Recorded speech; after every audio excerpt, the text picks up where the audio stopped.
क्रमांक 38 मधील आणि येसुबाई बहुउद्देशीय हॉल याच्यामध्ये आज पुणे महानगरपालिकेचं प्राथमिक आरोग्य केंद्र या ठिकाणी त्याचा लोकार्पण सोहळा, खऱ्या अर्थाने ज्यांनी या वास्तूचा पाया रचला अशा आमच्या भगिनी, आमच्या सहकारी राणीताई भोसले यांच्या प्रयत्नातून ही वास्तू उभी राहिली. त्यांच्या शुभ हस्ते आज या प्राथमिक आरोग्य केंद्राचं या ठिकाणी लोकार्पण होतंय. याचा मनस्वी आनंद माझ्यासारख्या त्यांच्या सहकार्याचा या ठिकाणी होतोय. ज्यांनी खऱ्या अर्थाने पाया रचला, तुका म्हणे ज्ञानदेवे रचिला पाया, तुका झालासी कळस. आता कळस लावायला आम्ही सर्वजण आहोत.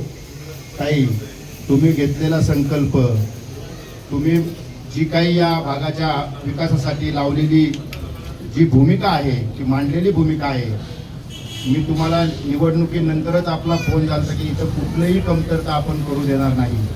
परंतु या ठिकाणी तुमचा आणि माझा जो उद्देश होता की इथं एक चांगल्या पद्धतीचं जे सोसायटी धारकांच्या मनामध्ये आहे ते आपल्याला करायचंच नव्हतं. त्यांच्या शंका आहेत, त्यांच्या आपल्याला ऐकायच्या आहेत, त्यांचा विरोध प्रसूतीगृहाला आहे, बरोबर ना? का अजून कुठले? हा, कशाला विरोध आहे सांगा? प्रसूतीगृहाला विरोध आहे ना? सोसायटीचा विरोध प्रसूतीगृहाला आहे. हे आज इथं पाटील पण बसलेत, मला वाटते सोसायटीचे चेअरमन जाधव पाटील. खऱ्या अर्थाने ज्यावेळी आम्ही आलो होतो, प्रचारात आलो होतो किंवा निवडून आल्यानंतर पण आपली भेट झाली, त्यांनी सांगितलं. त्यामुळे आम्ही तो विषय सोडून आपल्याला बाकीचा विषय काय करतो यासाठी पालिकेकडं मोठ्या स्वरूपाचं बजेट त्या ठिकाणी मागत होतो आणि त्याप्रमाणे तसे प्रस्तावही आपण दिले. कारण की ही बिल्डिंग जवळजवळ 7 मजली बिल्डिंग आहे, 7 मजल्याचं स्ट्रक्चर आहे. तिथं आपल्याला जे जे काही योग्य आणि चांगलं नागरी हिताचं करता येईल अशा गोष्टी आपल्याला करायच्या आहेत. येत्या काळामध्ये भरघोस निधी या अंतिम टप्प्यात मान्यतेच्या आहे. त्याचा पाठपुरावा राणीताईंनी याच्या आधी केला, मी करतोय, आमच्या प्रतिभाताई आहेत, संदीप भाऊ आहे. संदीप भाऊंकडे आमच्या पुणे महानगरपालिकेच्या तिजोरीची चावी, ते चावी त्यांच्या हातात आहे, त्यांच्याबरोबर ताकद लावायला ते आहेत. त्यामुळे या भागाला निश्चितच कुठलाही विकासचा निधी कमी पडणार नाही. परंतु मला एक आवर्जून या निमित्ताने सांगायचं आहे की आमचे सहकारी, ठीक आहे, आपण निवडणूक लढतो, यश अपयश पदरी येतं, यशाने हुरळून जायचं नसतं, अपयशाने खचून जायचं नसतं. ही भूमिका राणीताईंनी आजच्या निमित्ताने पुन्हा एकदा बाहेर येऊन जनसेवेसाठी या ठिकाणी पाऊल टाकले. मी राणीताईंना सांगतो, तुम्ही बाहेर आजच्या निमित्ताने आलाय, आता 5 वर्ष तुम्ही आमच्या खांद्याला खांदा लावून पाहिजे असं आपण प्रचाराला एकत्र होतो. तुम्ही नसल्यामुळे बालाजीनगरला यायला पण आम्हाला मजा वाटत नाही. त्यामुळे तुम्ही तिथे आम्हाला हव्यात. म्हणून यश अपयश येत असतं. आज 3 भारतीय जनता पार्टीचे नगरसेवक या भागामध्ये निवडून आले. तिथल्या सर्व अशा सुज्ञ नागरिकांनी भारतीय जनता पार्टीवरती विश्वास दाखवला. देशामध्ये आदरणीय नरेंद्र मोदीजी, राज्यात देवेंद्रजी, पुण्यामध्ये मुरलीधरांना, योगेशांना असतील, आमचे भीमरावांना असतील, या सर्वांच्या नेतृत्वावरती आपण सर्वांनी या ठिकाणी विश्वास दाखवला आणि बहुसंख्येने भारतीय जनता पार्टीचे नगरसेवक या पुणे महानगरपालिकेत पाठवले. आणि आज आम्ही पाहतो की पुण्याचा चेहरा मोहरा बदलण्याचं काम जर कोण करत असेल तर भारतीय जनता पार्टी करते. स्वारगेट ते कात्रज आपली मेट्रो आता चालू झालेली आहे. या ठिकाणी येरवडा ते कात्रजचा पाताळ लोकातून त्या ठिकाणी रस्ता होतोय. पुण्याची लेक सिटी म्हणून पुण्याला नवीन ओळख येत्या अर्थसंकल्पात द्यायचे. आदरणीय श्रीनाथ भिमाले साहेबांनी त्या ठिकाणी अर्थसंकल्प मांडला. त्या अर्थसंकल्पामध्ये लेक सिटी म्हणून पुण्याला त्या ठिकाणी संबोधायचा प्रयत्न किंवा तशी त्या पद्धतीची कृती करायची. तर मी त्यांना आवर्जून सांगितलं, या पुणे शहरात जर लेक सिटी करायचा असेल तर त्याचा पाया पुढे रचला जाईल, तो आमच्या या प्रभाग क्रमांक 38 मध्ये रचला जाईल. कात्रज सारखं तळं, राजीव गांधी प्राणी संग्रहालयासारखं तळं, जांभूळवाडी सारखं तळं, भिलारवाडी, गुजरवाडी सारखी तळी, 5 तळी या प्रभागामध्ये आहे. चांगल्या पद्धतीचा विकास, चांगल्या पद्धतीची डेव्हलपमेंट. आज आम्ही पाहिलं की दक्षिण पुण्याचं या आपलं प्रवेशद्वार, या ठिकाणी दक्षिण पुण्याला प्रवेश करायचा म्हटलं तर इथून करावा लागतो. परंतु याकडे पाहायला गेलं, राजीव गांधी प्राणी संग्रहालयासारखं संग्रहालय आपल्या भागात आहे. या डोंगर माथ्यावरती कात्रजच्या 1700 एकर फॉरेस्ट पर्यावरणाला पूरक अशी जागा आपल्या भागामध्ये आहे.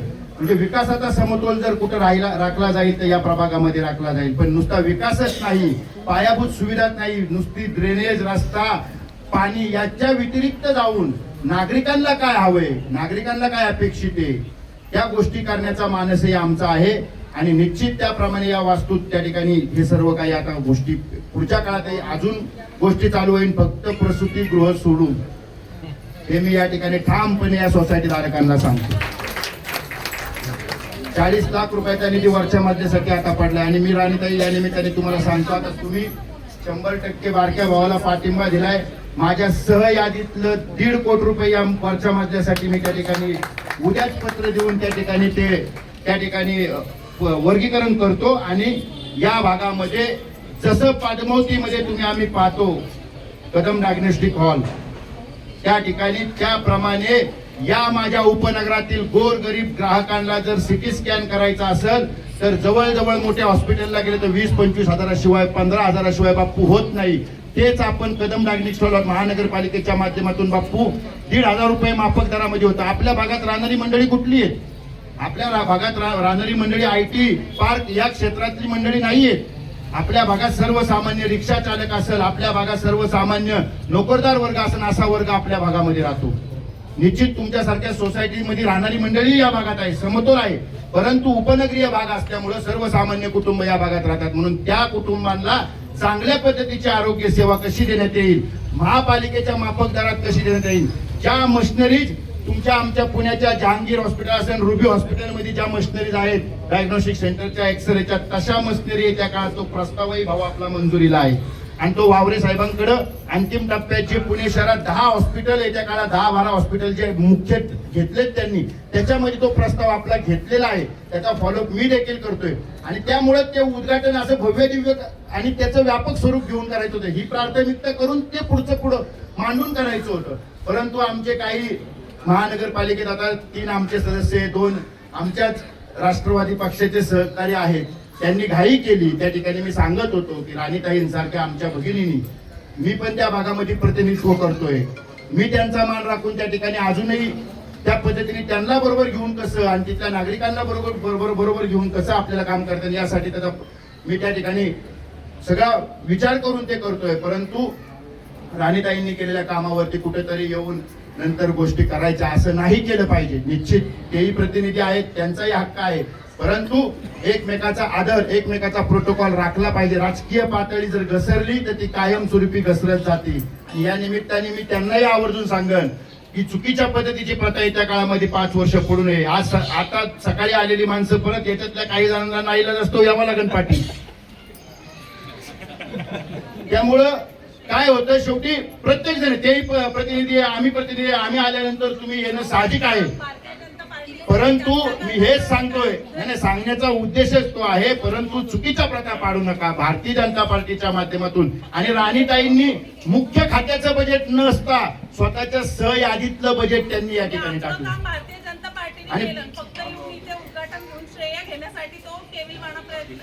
आणि हा शेवटी ताई आपण सांगण्यापेक्षा नागरिकांना कळत असतं. अनेक जण या सोसायटीचे नागरिक, ज्यावेळी मी फोन केले त्यांना, मला म्हटले जे घडतंय ते चुकीचं आहे. आता नागरिक समोर येऊन कोणी बोलत नाही, पण नागरिकांना माहिती असतं या कामासाठी तुम्ही अहोरात्र मेहनत घेतली. तुम्ही असं रायबाशी असताना तुम्ही या कामाचा पाया रचलाय आणि मी तुम्हाला आवर्जून सांगतो, तुम्ही पाया रचलाय ना, तुमचा हा भाऊ कळस लावल्याशिवाय राहणार नाही, एवढंच या निमित्ताने सांगतो. आम्ही सर्वजण हे सगळे आमच्या बरोबर आहे आणि आमच्या तिघांचं बॉन्डिंग इतकं चांगलं आहे, बाप्पूंना माहिती आहे. भारतीय जनता पार्टीच्या माध्यमातून आणि या ठिकाणी अनेक भव्य दिव्य प्रकल्प सत्ता भारतीय जनता पार्टीची आहे, हे कुणाला आता काही सांगण्याची गरज नाही. पुण्यामध्ये गेल्या याच्या आधीचं पुणे आणि भारतीय जनता पार्टीची पुण्यात सत्ता आल्यानंतरचं पुणे, मोदीजी पंतप्रधान झाल्यानंतर कोकणर सर 2014 नंतर कागदावली मेट्रो खऱ्या अर्थाने प्रत्यक्ष धावायला लागले. आपला कात्रजकर ज्यावेळी पुढच्या 3 वर्षामध्ये 4 वर्षामध्ये मेट्रो कात्रज मध्ये येईल सर, भूमिगत मेट्रो अंतर्गत इथून मेट्रो मध्ये बसायचं, डायरेक्ट निगडीपर्यंत जायचे. इकडं तुम्ही या ठिकाणी फार हिंजवडीपर्यंत जाणार, इकडे हडपसर पर्यंत आणि भविष्यात पुरंदर विमानतळापर्यंत पण जायचं. म्हणजे गाडी वापरायची, इथं बसलं की डायरेक्ट विमानात मेट्रोनी. म्हणजे हे नवं पुणे घडवायचं ध्येय जर कोणी धरलं असेल तर ते आदरणीय देवेंद्रजींच्या नेतृत्वामध्ये घडतंय आणि त्यामुळं नागरिकांचा विश्वासही त्या ठिकाणी या पक्षावरती आहे. माझ्यासारख्या तर सामान्य घरातला कार्यकर्ता, छोट्याशा गावातला सरपंच, या हद्दीला लागून मी सरपंच होतो. परंतु या सोसायटीतल्या नागरिकांनी, या पहिल्या ही जर कात्रजची जुनी हद्द आहे, या नागरिकांनी माझ्यावरती तर भरभरून प्रेम केलेलं आहे. आणि त्यांनाही सगळ्यांना माहिती आहे, शब्दाचा पक्का आहे. वैयक्तिक काम असू, सार्वजनिक काम असू, हा तर हा म्हणणार, नाही तर नाही म्हणणार. म्हणून तर एवढं भरभरून प्रेम या लोकांनी दिलं. आणि म्हणून कात्रजच्या इतिहासामध्ये त्या ठिकाणी इतिहास जर कोणी घडवला असेल तर या मायबाप जनतेने घडवलाय. आणि चांगल्या चांगल्यांना घरं बसवण्याचं काम त्या ठिकाणी केलं. त्यामुळं भूमिपूजन झालं, त्याचं नारळ पण टेंबू भाऊंनी फोडला होता, ते पण सांगते. म्हणजे ज्यावेळेस भूमिपूजनाचा कार्यक्रम होता तेव्हा पण ते होते सरपंच असताना. त्यामुळं या भागामध्ये काम करत असताना आज पाण्यासारखा जटिल प्रश्न आपल्या भागाला त्या ठिकाणी भेडसावतोय. आणि त्या प्रश्नाला, कारण की डोंगर माथ्याचा भाग आहे, उपनगर आहे, पाण्याची कायमच आपल्या इथं वनवन आहे. आणि आता 2 दिवसाआड पाण्यामुळे तर लोक हैराण झाली. म्हणून मी पालिकेमध्ये, मी त्याची सविस्तर भूमिका आता या भाषणात बोलण्याचं ते ठिकाण नाही, म्हणून मी पालिकेमध्ये या भागाच्या पाणी प्रश्नासाठी ठोस भूमिका मांडली. जो पद्मावतीवरून जे काही टँकर आपल्या भागासाठी येतात ते येतातच, परंतु त्याला यायला वेळ जातोय, तिथून परत शहरात जातात. म्हणून बाप्पू आपण नव्याने चांगला प्रस्ताव त्या ठिकाणी, त्या पुला खालच्या जागेमध्ये त्या ठिकाणी टँकर पॉइंट व्हावा कात्रज पंपिंग स्टेशन मधून. तर परंतु त्या ठिकाणी अशा पद्धतीने त्या टँकर पॉइंटचं राजकारण या ठिकाणी चालू केलंय. मी त्या विरोधकांना सर्वांना त्या ठिकाणी सांगू इच्छितो की कुणीच्या स्वार्थापायी, कुणाच्या मतलबापायी तुम्ही ती जागा पाहून घ्या, कुठं तो टँकर पॉइंट होतोय. तुम्ही काहीतरी दुकानदारी मांडली आणि त्या दुकानदारीला विरोध आम्हाला करायचा नाही. मला नागरिकांचं हित जपायचे. माझ्या भागासाठी त्या ठिकाणी पाणी जलद गतीने आलं पाहिजे, लवकरात लवकर टँकर पोचले पाहिजेत. या भागात अजून जुन्या हद्दीतच लाईनी नाहीये. आणि तुम्ही सांगताय तुमच्या वाडीला पंपिंग स्टेशन न्या, तुझ्या वाडीला पंपिंग स्टेशन न्या. अरे बाबांनो, आजपर्यंत हेच केलं, कात्रज वाड्या, वाड्या कात्रज. हा, तुम्ही आजपर्यंत हेच राजकारण केलं. आमच्या सारख्या छोट्या गावातल्या वाड्यांच्या कार्यकर्त्यांना तुम्ही कायम दाबण्याचा प्रयत्न केला. पण मी आज सांगतो, ज्या काळ भैरवनाथाची तुम्ही श्रद्धा आणि त्या ठिकाणी बांधताना की काळ भैरवनाथ देवस्थान, काळ भैरवनाथ गावकरी, त्या काळ भैरवनाथाच्या साक्षीने सांगतो, असा दाबण्याचा प्रयत्न करू नका, कधीच दाबल्या जाणार नाही. त्या निमित्ताने मी तुम्हाला सांगतो. म्हणून त्या ठिकाणी टँकर पॉइंटला विरोध, जे काम करेन त्याला विरोध. निश्चितपणे तुम्ही माहिती घ्या. आम्ही काही टाक्या बांधणार, लाईनी टाकणार नाही, काही टँकरने नाही पाणी द्यायचं. तुम्ही त्या ठिकाणी माहिती घ्या की या ठिकाणी पाहायला गेलं तर जवळजवळ भाऊ आपण किती कोटी मंजूर करून घेतलेत? 830 कोटी रुपये 12 गावांना केलेत, त्याच्यात आपली गाव आहे. अशा पद्धतीचं काम आम्ही करतोय. चांगलं इन्फ्रास्ट्रक्चर डेव्हलप करण्याचा प्रयत्न करतोय. परंतु प्रत्येक कामाला खोडा घालण्याचा प्रयत्न यांचा चालू आहे. का चालू आहे? तर त्या ठिकाणी सर्वसामान्य कुटुंबातला कार्यकर्ता त्या ठिकाणी नगरसेवक झाला. आज मला भरून येते का मक्तेदारी आहे तुमची, मक्तेदारी आहे तुमची. या 2-3 घरांनीच राजकारण करायचं कात्रज मध्ये, असं होणार नाही. मी भूमिपुत्र म्हणून, मी या गावचा एक नागरिक आहे, भूमिपुत्र म्हणून मी आज या निमित्ताने तळमळीने सांगतोय, चुकीच्या कामाला निश्चित विरोध करा. चांगल्या कामाला, नागरिकांच्या हिताच्या कामाला विरोध करसान तर व्यंकोजी खोपडे हा सगळ्यांच्या पुढे असेल आणि 2 हात करून उभा राहील, त्याची पर्वा कधीच करणार नाही. म्हणून मी आवर्जून सांगतो या भागातील सर्व सोसायटीधारकांना पण, कुठलंही चुकीचं तुमच्यावरती चुकीच्या गोष्टी आम्ही लादणार नाही. या वास्तूमध्ये येत्या काळामध्ये पुढच्या ज्या काही मजले त्या ठिकाणी उभे राहणार आहेत, त्याच्यामध्ये जे तुम्ही आम्ही एक विचाराने त्या ठिकाणी गोष्टी करून चांगल्या सुविधा या भागात उभ्या करू, आरोग्याविषयी भूमिका चांगल्या मांडू, एवढंच या निमित्ताने सांगतो आणि या ठिकाणी थांबतो. धन्यवाद. जय हिंद, जय महाराष्ट्र. आज आपल्या या जाधवनगर सुतवाडी या ठिकाणी एक चांगलं आरोग्य केंद्र खऱ्या अर्थानं आज याचं उद्घाटन होत आहे. खऱ्या अर्थानं जर पाहिलं तर आमचे मार्गदर्शक योगेश अण्णा टिळेकर यांनी या वास्तूचं भूमिपूजन केलं होतं आणि ज्यांची ही संकल्पना होती, ज्यांच्या माध्यमातून हे उभं झालंय, असं आमच्या या भागाच्या रागिणीताई या ठिकाणी राणीताई भोसले आणि उपस्थित सर्वच या ठिकाणी मान्यवर आणि आमचे सहकारी या भागाचे नगरसेवक विंकुजी खोपडे, तसेच आपल्या क्षेत्रीय कार्यालयाचे अध्यक्ष या ठिकाणी प्रतिभाताई चोरगे आणि उपस्थित सर्वच या भागातील सर्व भारतीय जनता पार्टीचे कार्यकर्ते, या भागातील नागरिक आणि सर्व सोसायटीचे सर्व सभासद, एक अतिशय चांगला या ठिकाणी आजचं हे उद्घाटन आहे. तर आपण जर पाहिलं तर आरोग्याची सगळ्यांना या ठिकाणी गरज भासत असते आणि प्राथमिक आरोग्य केंद्र म्हटलं तर आपल्याला ज्या मूलभूत गरजा असतात सुरुवातीच्या, त्यातनं या आरोग्य केंद्रातनं पूर्ण होणार आहे. आणि ज्या आपल्याला पुढच्या ज्या चाचण्या असतात त्या देखील या भविष्य काळामध्ये या ठिकाणी करण्याचा राणीताईंचा या ठिकाणी मानस आहे. आणि त्यांच्याबरोबर आम्ही या तिघही नगरसेवक या ठिकाणी त्यांच्या खांद्याला खांदा देऊन आम्ही या ठिकाणी काम करू असं या ठिकाणी आम्ही सांगू इच्छितो. आणि आपण एक चांगलं काम केलं राणीताई, कारण हे जर पाहिलं तर हा डोंगर दऱ्याचा हा भाग आणि या ठिकाणी खऱ्या अर्थानं जे या भागातील नागरिकांना खाली सिटीमध्ये जायला लागायचं, ज्या आरोग्य केंद्राची गरज होती ते आपण या ठिकाणी आपल्या माध्यमातून आपण एक पूर्ण करून दाखवली. हे भारतीय जनता पार्टीचं श्रेय त्या ठिकाणी सांगायला काही वावगं नाहीये. कारण आपण पाहिलं तर आपल्या देशाचे पंतप्रधान देखील आरोग्याच्या दृष्टिकोनातून अतिशय या ठिकाणी काळजी घेणारे, काळजी करणारे. आपण पाहिलं तर योगाचा त्यांनी जो प्रसार जो केलाय, आपल्या पुरातन काळापासून योगा चालूच आहे, पण त्याचा प्रचार आणि प्रसार हा या ठिकाणी आपले पंतप्रधान या ठिकाणी करत असतात. हे देखील आपल्याला आवर्जून सांगावं असं वाटेल. आपण या ठिकाणी सर्वजण उपस्थित राहिलात त्याबद्दल मी सर्वांचे मनापासून धन्यवाद देतो. आणि या ठिकाणी एक सांगू इच्छितो की या वास्तूला कुठल्याही प्रकारचा निधी या ठिकाणी कमी पडून देणार नाही. कारण आपल्याला या आपल्या भागातील नागरिकांना जे जे हवं आहे या वास्तूमध्ये ते करण्याचा प्रयत्न आम्ही तिन्ही नगरसेवक या ठिकाणी करू. आणि या ठिकाणी सगळेच उपस्थित आहेत त्यांचं सर्वांचं मनापासून धन्यवाद. भविष्यात आम्हालाही संधी मिळावी चांगलं असंच काही ना काहीतरी प्रोजेक्ट करण्याचे, जे नागरिकांना येत्या काळामध्ये चांगलं त्यांना सुविधा उपलब्ध होतील. जसं राणीताईंनी केले, आता हे सगळ्यांनाच सुविधा उपलब्ध होणार आहेत चांगल्या. आणि जे तुमच्या काही समस्या आहेत त्या आपण निवारण करू. आम्ही आहेच ती गजड, त्याबद्दल तर काही शंका नाहीये. पण एवढं बोलते की मी आज हे ताईंनी करून दाखवलंय. इथून पुढचं जे अजून काय काम राहिलं आहे ते आम्ही तिघं मिळून करू. नक्कीच तुम्हाला कशाची शंका, म्हणजे तुमचे जे प्रश्न आहेत ते कुठेच राहून देणार नाहीत. किंवा इथून पुढे जे तुमच्या शंका असतील त्यांचं निवारण करायचा आम्ही प्रयत्न करू.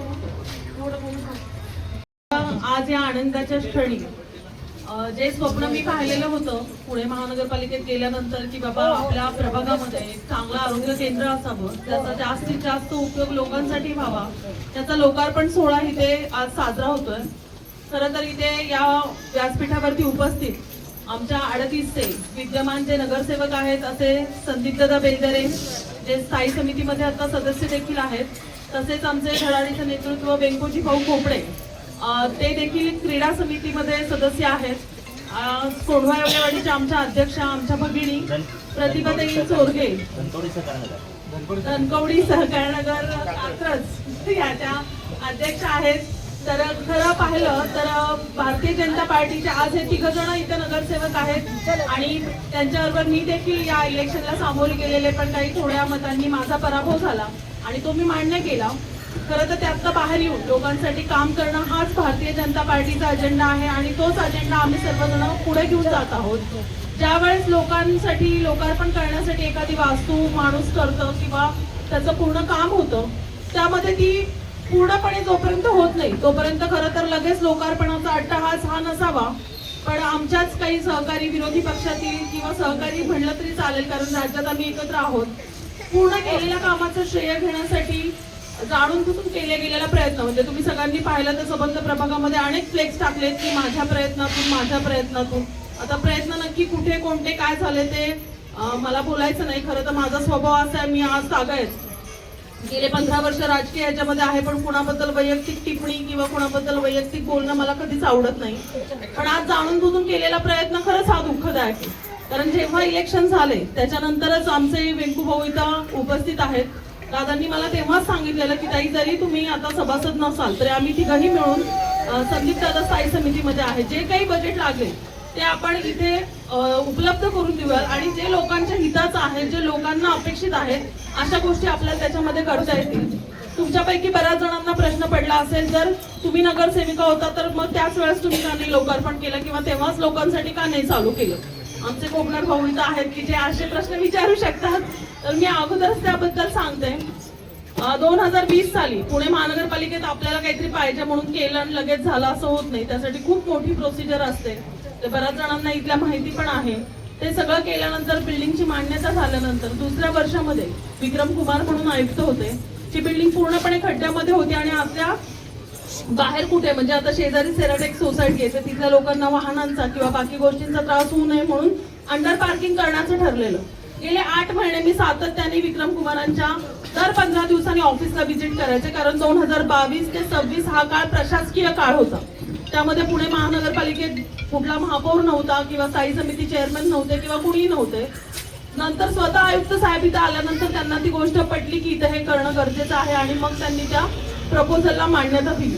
ते झाल्यानंतर प्रत्येक गोष्टीचं म्हणजे तुम्ही आता जरी पाहिलं तरी त्याच्यामध्ये अजून लिफ्टचं काम बाकी आहे, वरच्या मजल्याचं काम बाकी होतं आणि मग ते प्रपोजल केलेलं होतं. आणि जसं मग अशी बऱ्याच भगिनी म्हणल्या की ताई तुम्ही तिथं असं म्हणलेलात ना, जेव्हा वास्तू उभी झाली त्याचं नाव जर तुम्ही पाहिलं तर बाहेर नाव हे छत्रपती शिवाजी महाराजांची प्रथम राणी ज्या सई राणी साहेब आहेत त्यांचं नाव दिलेलं आहे. ते नाव देण्यामागचा उद्देश माझा असा होता की ज्या माऊलीनी म्हणजे छत्रपती शिवाजी महाराजांचा आदर्श तर आपण प्रत्येक जण महाराष्ट्रात जगामध्ये जेवढे लोक आहेत प्रत्येक जण घेतो, पण आपण तो आदर्श त्यांचा असावा की ज्या माऊलींनी नंतर देखील सातत्याने लोकांसाठी काम केलं. हा या बहुउद्देशीय भवनाचा पूर्ण आधार आणि म्हणून ते नाव दिलं गेलं की इथे जे लोकांना हवंय म्हणजे महिलांसाठी बहुउद्देशीय हॉल असेल किंवा आरोग्य यंत्रणेशी रिलेटेड भरपूर गोष्टी आहेत की आज आपण पाहतोय सर्वसामान्य माणसांना तो खर्च परवडणारा नाहीये आणि हे एका चांगल्या भावनेतनं ते गेलेलं हे भवन आहे. ह्या कार्यक्रम करण्याचा खूप चांगला माणूस होता की ज्याला महापौर यावेत. आमचे भारतीय जनता पार्टीचे मोठे मोठे पदाधिकारी आहेत ज्यांनी खूप चांगली कामं केलेली आहेत, त्यांच्या मार्गदर्शनाने या भागाला गायडन्स मिळावं. पण काही लोकांमुळे आम्हाला हा कार्यक्रम अचानक आणि खूप शॉर्टलिस्ट वरती घ्यावा लागला. तर माझी आपल्या सगळ्यांना फक्त एकच विनंती राहील, प्रतिभाताई सोरगे आहेत, आमचे वेंकू भाऊ आहेत आणि संदीप दादा बेलदरे, तुमचं जे काही म्हणणं आहे ते निश्चितच ते पूर्ण करण्यासाठी सातत्याने आम्ही सर्व कटिबद्ध आहोत.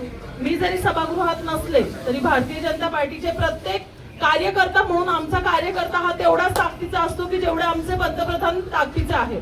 त्यामुळे तुमच्या सगळ्यांची साथ आम्हाला हवी आहे. या वास्तूसाठी सातत्याने जो निधी खर्च झाला त्यासाठी जे पुणे महानगरपालिकेचे सर्व अधिकाऱ्यांनी मला जे सहकार्य केलं, आमचे सिटी इंजिनियर आता बरीचशी लोक त्यातली रिटायर झालेली आहेत, त्या सगळ्यांसाठीच मी खूप ऋणी आहे, कारण त्यांच्या सहकार्याशिवाय हे झालं नसतं.